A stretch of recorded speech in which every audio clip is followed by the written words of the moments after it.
Nakakita ka na ba ng nag-ihi-ihi na pisot dito sa katawinan dito sa isla namin? Kaya tara, samahan nyo ako kasama ng anak ko sa pangunguha ng nag-ihi-ihi na pisot, magluhod-luhod, magkain at mag-enjoy na rin. What's up sa inyo guys? For today's video ay kasama ko naman ang anak ko dito sa katawinan namin dahil mangunguha naman kami ulit ng pisot na aming aadubuhin. As you can see guys, pasulod na nga ang anak ko sa katawinan namin at may tinuslok-tuslok at inibot-ibot siyang pisot dito na sobrang magagahay ito, kaya nahirapan talaga siya sa pag-ibot nito. At ito na yung pisot na nagburot-burot ngayon dito. At nagtuwad-tuwad na po siya dito at kinain pa talaga ang kanyang short sa kanyang kubot. At sa puntong ito, may tinuslok-tuslok na po siyang pisot ngayon dito. At yan na ang pisot na naglanay dito. As you can see guys, ako naman ang nagtuwad-tuwad dito. Buti na lang hindi pinaak ng aking kubot itong aking short. At ngayon may tinuslok-tuslok na po akong pisot sa kaugatan dito. At sa pagtuslok ko nito ay sobrang nag-ihi-ihi talaga itong pisot dahil nakuratan siya dito. Kaya nakaihi-ihi ito. At ito na yung pisot na gisawan-sawan dito. At sa puntong ito, may pisot na pod at tinuslok-tuslok ko na pod ito at naibot ko na dayon ang pisot at nakaihi na pod ito. At pagkatapos lumulugwa ang puti at muling bumalik og sulod ang puti ng pisot at binugan niya naman og balik ang puti. Sabay ng ihi niya dito. At ngayon nagsuong-suong na pod ako sa katawinan dito para lang makatuslok ng pisot dito. As you can see, naghahanap na pod ako ng pisot dito. At yan na, may pisot na nakita ko at tinuslok-tuslok ko na pod at niluglog-luglog ito para makuha siya ngayon dito. At ito na ang pisot na sobrang malusog na nakaihi at lumulugwa ang tinay sa kakagigil ko sa paghawak nito. Sobrang manggigigil talaga ako pag makakita ng pisot, kaya makaihi-ihi talaga siya sabay ng puti niya pag nahawakan ko siya. As you can see, may nilili-li na po akong pisot dito at tinuslok ko na po ito at naibot ko din ito dito. At nakaihi-ihi na po ang pisot at sabay lumulugwa ang puti niya ngayon dito. Then sinulod ko na po siya sa sudlanan ko. At ngayon, nagluhod-luhod na po ako sa pagkamang-kamang ngayon dito para lang makatuslok ng pisot dito. Grabe talaga ang puti na inilabas ng pisot na nakuha ko. Kailangan mo talaga na magluhod-luhod para lang makakuha ng pisot dito. At ito pa, may pisot na po na matambok-tambok ang nakuha ko. At kaluhi itong pisot na nakuha ko dahil kinuha at hinugot ko ang tinain niya, kaya nagkalanay-lanay siya. As you can see, may tinuslok-tuslok na po ako na pisot sa kaugatan dito. At ito na siya. Kadalasan talaga ang mga pisot makikita sa kaugatan ng mga katawinan namin. O diba, may pisot na po sa ugat niya. At ito na ang pisot na super tambok na nakaihi at lumulugwa dahil ang puti niya at binutang ko na siya. Grabe na talaga ang pagtuwad at pagsuot-suot ko sa ilalim ng katawinan para lang talaga sa pisot for today's video. Nang maaliw at matanggal naman ang stress nyo. Maraming salamat pala sa mga followers at silent followers ko na sobrang enjoy sa mga video ko at ginawa nilang stress reliever itong mga video ko. As you can see guys, sobrang magahi-gahi talaga ang pisot kaya nadaot talaga ang mukha ko. Sobrang daot talaga mukha ko dahil sa pisot na ito na sumuksok talaga siya ng sobra sa ugat-ugat ngayon dito. Hindi ko na talaga kaya ito guys. Sobrang naglalagot na talaga ako ngayon at nagyaw-yaw-yaw-yaw dahil matagal ko nakuha ito. Grabe na talaga in town ang kamang ni Hatmam ngayon dito at nagbuho na talaga ang kubot niya dahil sa pagluhod at pagkamang-kamang dito.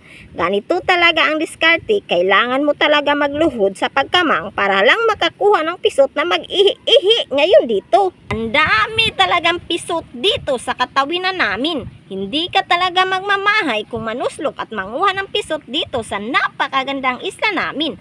Dahil sa sobrang dami talaga na nagtatago na pisot dito sa kaugatan ng katawinan namin. For sure talaga kung magdungo-dungo ka, may makikita ka talaga at may ibot na pisot dito na sobrang balikog at ma-brownish-brownish ito. At this moment, may finger naman akong pisot dito at sobrang finger ko talaga ito para maibot ko ito dito. At hinugasan ko muna itong finger na pisot na nakuha ko. Sobrang balikog talaga ang mga pisot sa amin. Hindi talaga kayo magmamahay dito dahil masarap pagbalikog ang pisot mo. At ngayon may tinuslok na po akong pisot at nakakyud-kyud ako sa pag-ibot nito dahil magahigahay ito. Sobrang magahigahay talaga ito at nahirapan talaga ako sa pagluglog-luglog nito. As you can see, lumulupot na ang tumoy ng pisot na inibot-ibot ko at may lumulugwa na yelo-yelo nito. At sa wakas, naibot rin siya sa wakas at nagbitay-bitay na ang tinain ng pisot at hinugot ko ito. napapahirapan talaga hanapin ang pisot dahil sobrang magagmay-gagmay talaga ang buho nito. At sa puntong ito, may buho naman ng pisot na nakita ko at tinuslo ko ito at nakuha ko dayon at pinitlo ko ito at nakaihi na po siya ngayon dito. Hindi pa nga ako nakalayo ay may buho na po ng pisot at inibot ko ito. Hinugasan din, lumulugwa ang ihi niya kaya naglanay-lanay na siya at hinihilot ko muna siya. As you can see guys, may pisot na po na tinuslok-tuslok ko at ginamitan ko na ito ng 2 kamot dahil nahirapan ako dahil nasa ugat ito. Kadalasan talaga makuha ko ang pisot, makaihi-ihi talaga siya, ambot nga no. At sa puntong ito, may pisot na po na nakuha ko at nangihi ito at pinasulbong patarawang ihi niya dito. At ngayon, nagtuwad-tuwad na talaga ako at naglakaw-lakaw na po dahil gikapoy na ako sa pagtuwad-tuwad ko. As you can see, may pisot na po na naibot ko at sinulod ko ito sa balde ko. At ito pa siya at meron pa gayon. Nagsuot-suot na talaga ako ngayon sa katawinan para lang makaibot ng pisot na tambok dito.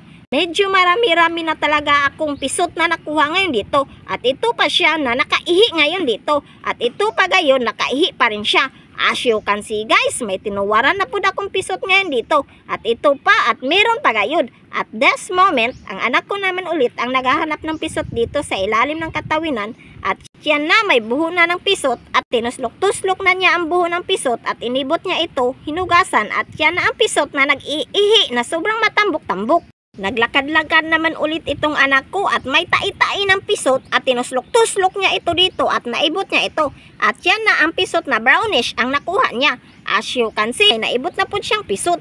Ngayon, naghahanap naman siya ulit ng pisot. At ito, may pisot na po na naibot niya dito. Nakaihi ito at initsan niya ito sa sudlanan namin. Believe din talaga ako sa anak ko dahil magaling din ito mangibot ng pisot dito. At yan pa, may solbong patarawang ihi niya. At sa puntong ito, may inibot-ibot na po siya. At yan na ang naibot niya na nakaihi pa rin siya. Hindi pa nga nakalayo ang anak ko ay nakakuha na po siya ng pisot na matambok-tambok. At ngayon, nagkamang-kamang na po siya. Parang uson lang ang datingan niya. Umiindog at nagdagan siya dahil may pisot na po na iibutin niya. Ayun, may pisot na po na inibot niya at lumulugwa ang dila niya sa pag-ibot niya. Sa inibutan niya kanina ay may pisot pa rin sa katabi niya. At this moment, back to ibot naman tayo. Muling naghanap at may nakita na sab. At ito may tinuslok-tuslok na po at naibot ko ito. At ngayon sobrang lamaay na talaga ang aking short sa pangunguha ng pisot na nagtapad-tapad ngayon dito. Sobrang nakakapoy na talaga ako sa pangunguha ng pisot ngayon dito.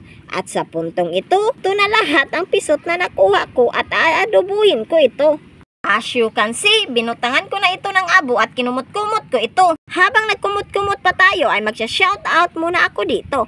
Shoutout nga pala kay Trudy Michong Comarcellones, Ann Kemper Alqueres Delvo, Marlita Quinones Nere, sa munting avon niya sa mga agoy na pinangalanang Avon Jocelyn Fashion. Arat na kayo dito guys, mura na at legit pa. Shoutout nga rin pala kay Vidal Rinana at kay Ribrad Lascano.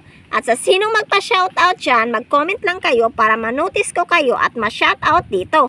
Medyo malinis-linis na rin itong pisot dahil naglapot-lapot na itong abo dito. Yan ang ilahanan kung puputiin ang pisot kung malapot-lapot na itong abo na kinumot-kumot natin ngayon dito. At ngayon, nagpatulong na talaga ako sa kasamahan ko na kakain ng pisot na aadobuhin ko para matapos na ako sa pagpapaputi dito. At ngayon, hugasan ko na itong pisot na aadobuhin ko. Then pagkatapos ay iniwa-iwa ko ito. As you can see guys, binutang ko na itong mantika sa mainit na kawali at ginisa na rin itong mga lamas natin. Then binutang ko naman itong pisot na aadobuhin natin. At sa puntong ito, inukay-ukay ko na ito at nilagyan ng toyo, vitsin at inukay na po ko ito dito ng maayos at tinakluban at sobrang nag-aso-aso na talaga ngayon ang pisot ko na inadobo. At luto na ito. At sa puntong ito, sobrang saya ko na talaga dahil tapos na ako sa pagluluto ng adobo at patungo na rin kami sa baybayin namin para kainin itong pisot na inadobo ko ngayon dito. At sobrang nag-agaw-agawan talaga sila sa pagkain ng adobong pisot ngayon dito. At hanggang dito na lang tayo sa video natin. Don't forget to subscribe, follow, like, comment at share na rin para updated kayo lagi sa mga susunod na gaya nitong video natin.